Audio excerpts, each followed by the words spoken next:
नमस्कार दोस्तों, मैं मिसेस राज आपका स्वागत करती हूँ मेरे यूट्यूब चैनल पर एजुकेशन विथ मी। यह मेरा चैनल है और मैं आज इस वीडियो में जो यूजीसी एनटीए नेट जेआरएफ और महाराष्ट्र सेट एग्ज़ाम में जो नया सिलेबस है, अकॉर्डिंग टू नए सिलेबस के अनुसार जो हिंदी पेपर 2 में इकाई 5 में हिंदी की कविताओं को रखा है, तो उसमें हम धूमिल जी की यह तीसरी कविता देख रहे हैं। तो इस कविता में धूमिल जी ने बहुत ही मार्मिकता से मोची के रूप में हमें कुछ और एक प्रासंगिकता को स्पष्ट करने के लिए और हमें मोची के द्वारा हमारे जो समाज में जो बनी हुई बुराइयां हैं, जो व्यवस्था है, जाति और प्रथाएं हैं, उसके संदर्भ में हमें आगाह करने की कोशिश सुदामा पांडे धूमिल जी ने की है। प्रस्तुत कविता में एक मोची के माध्यम से धूमिल एक साथ समाज की कई बुराइयों पर चोट करते हैं। एक ओर तो वे जाति और वर्ण व्यवस्था पर चोट करते हैं, तो दूसरी ओर मध्यम वर्ग के झूठे आत्मगौरव और दिखावे की प्रवृत्ति को भी नंगा करते हैं। इसमें समाज के एक निचले स्तर के व्यक्ति का ऊहापोह भी दिखाया गया है। वह अपने आप से सवाल जवाब करता है, कभी वह अपने पेशे को कोसता है तो कभी उसे अपनी जाति को कोसने पर मलाल भी होता है।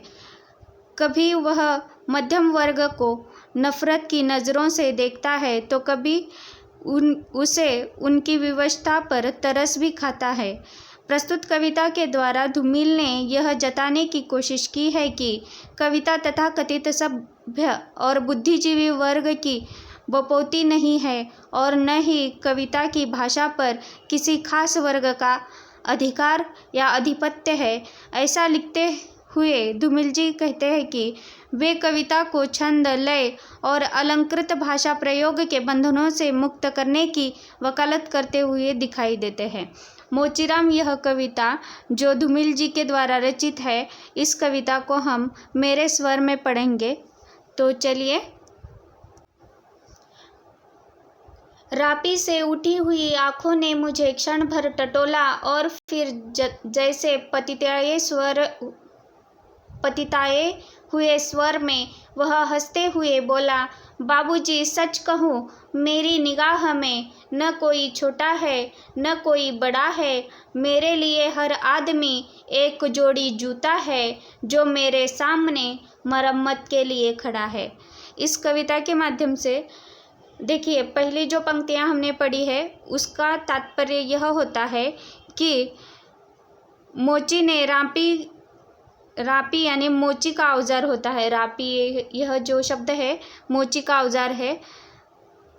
आँख उठाकर मुझे घूरा और फिर हंसते हुए पतियाए से स्वर में कहा कि बाबूजी, सच कहूँ तो मेरी निगाह में न कोई छोटा है और न बड़ा है। मेरे लिए तो हर एक आदमी एक जोड़ी जूते के समान है जो मेरे सामने अपनी मरम्मत के लिए खड़ा है। तो प्रस्तुत पद्यांश के माध्यम से कवि कहना चाहता है कि मोची के सामने न कोई छोटा है और न कोई बड़ा है। सबकी उतनी ही इज्जत होती है जितनी इंसान की होती है। जितनी वह एक जोड़ी जूतों की करता है, उतनी ही इज्जत अपने हृदय से हर एक के लिए समान प्यार को दर्शाता है। तो इस प्रकार मोचीराम यह कविता जो धूमिल जी की है उसमें व्यंजना शब्द शक्ति का प्रयोग करते हुए भाषा सरल रही है और खड़ी बोली भाषा में उन्होंने इस कविता को लिखा है। और अगली पंक्तियाँ देखते हैं। और असल बात तो यह है कि वह चाहे जो जैसा है, जहाँ कहीं है, आजकल कोई आदमी जूते की नाप से बाहर नहीं है। फिर भी मुझे ख्याल रहता है कि पेशेवर हाथों और फटे जूतों के बीच कहीं न कहीं एक आदमी है जिस पर टांके पड़ते हैं, जो जूते से झांकती हुई अंगुली की चोट छाती पर हथौड़ी की तरह सहता है। इसमें जो जूतों का वर्णन किया है और जूते फटने के बावजूद भी उसके अंदर से अंगुली की जो मतलब तस्वीर दिखाई देती है, वो एक हथौड़े की तरह सहता हुआ फटे हुए जूतों को देखता है और वह कहता है कि आदमी की जो मतलब जूते आदमी कोई भी आदमी हो, वो जूते की नाप के बाहर का नहीं है। जो जूता नाप का ही होता है उसे पहनता है। तो यहाँ तरह तरह के जूते आते हैं और आदमी की अलग अलग नवैयत बतलाते हैं। सबकी अपनी अपनी शक्ल है, अपनी अपनी शैली है। मसलन एक जूता है। जूता क्या है? चकतियों की थैली है। इसे एक आदमी पहनता है जिसे चेचक ने चुग लिया है। उस पर उम्मीद को तरह देती हुई हंसी है, जैसे टेलीफोन के खंभे पर कोई पतंग फंसी है और खड़खड़ा रही है। बाबूजी, इस पर पैसे क्यों फूंकते हो? मैं कहना चाहता हूँ, मगर मेरी आवाज़ लड़खड़ा रही है। मैं महसूस करता हूँ भीतर से एक आवाज़ आती है। कैसे आदमी हो? अपनी जाति पर थूकते हो? आप यकीन करें, उस समय मैं चकतियों की जगह आंखें ताकता हूँ और पेशे में पड़े हुए आदमी को बड़ी मुश्किल से निभाता हूँ। अगली पंक्ति देखिए। एक जूता है और है जिससे पैर को नांग कर एक आदमी निकलता है शहर को।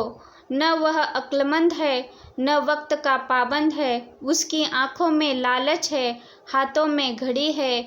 उसे जाना कहीं नहीं है, मगर चेहरे पर बड़ी हड़बड़ी है। वह कोई बनिया है या बिसाती है, मगर रोब ऐसा कि हिटलर का नाती है। इसे बांधो, उसे काटो, हिया ठोको, हुआ पीटो, घिस्सा दो, ऐसा चमकाओ जूते को, ऐना बनाओ। ओह, बड़ी गर्मी है। रुमाल से हवा करता है। मौसम के नाम पर बिसुरता है। सड़क पर आतियों जातियों को बानर की तरह घूरता है। गरज यह कि घंटे भर खटवाता है, मगर नामा देते वक्त साफ नट जाता है। शरीफों को लूटते हो वह गुर्राता है और कुछ सिक्के फेंक कर आगे बढ़ जाता है। अचानक चिहुक कर सड़क से उछलता है और पटरी पर चढ़ जाता है। चोट जब पेशे पर पड़ती है तो कहीं न कहीं एक चोर कील दबी रह जाती है, जो मौका पाकर उभरती है और अंगुली में गड़ती है। मगर इसका मतलब यह नहीं है कि मुझे कोई गलतफहमी है। मुझे हर वक्त यह ख्याल रहता है कि जूते और पेशे के बीच कहीं न कहीं एक अदद आदमी है जिस पर टाँके पड़ते हैं और जूते से झांकती हुई अंगुली की चोट छाती पर हथौड़ी की तरह सहता है।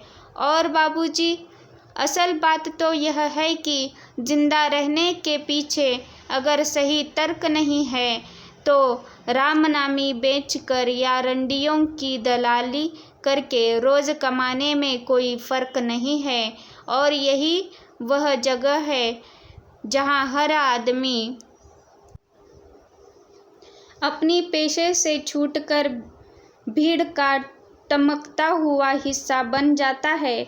सभी लोगों की तरह भाषा उसे काटती है, मौसम सताता है। अब आप इस बसंत को ही लो, यह दिनों को तांत की तरह तानता है।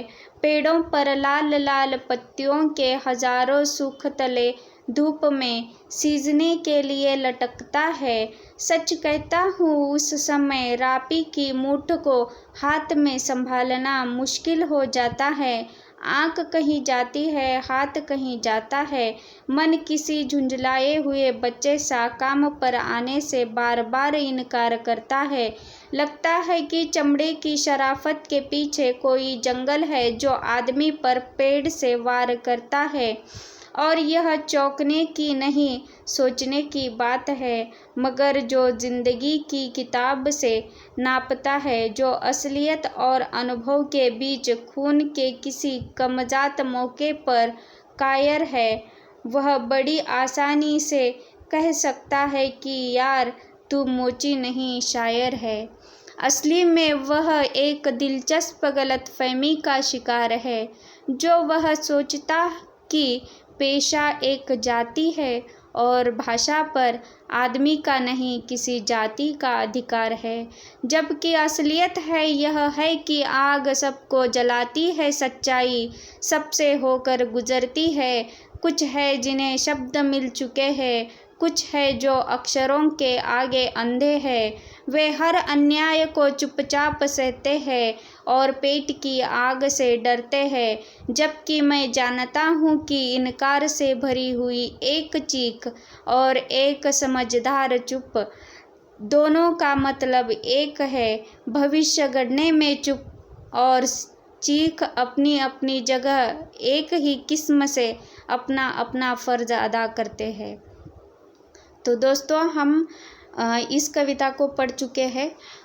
मैं हर पंक्ति का विश्लेषण करना चाहती हूँ, पर अगले वीडियो में विशेषताओं के साथ हम इस कविता को विश्लेषित करेंगे और मार्मिक जो इस कविता की व्याख्या है उसे भी हम देखेंगे। तब तक के लिए धन्यवाद। बाय बाय, टाटा दोस्तों।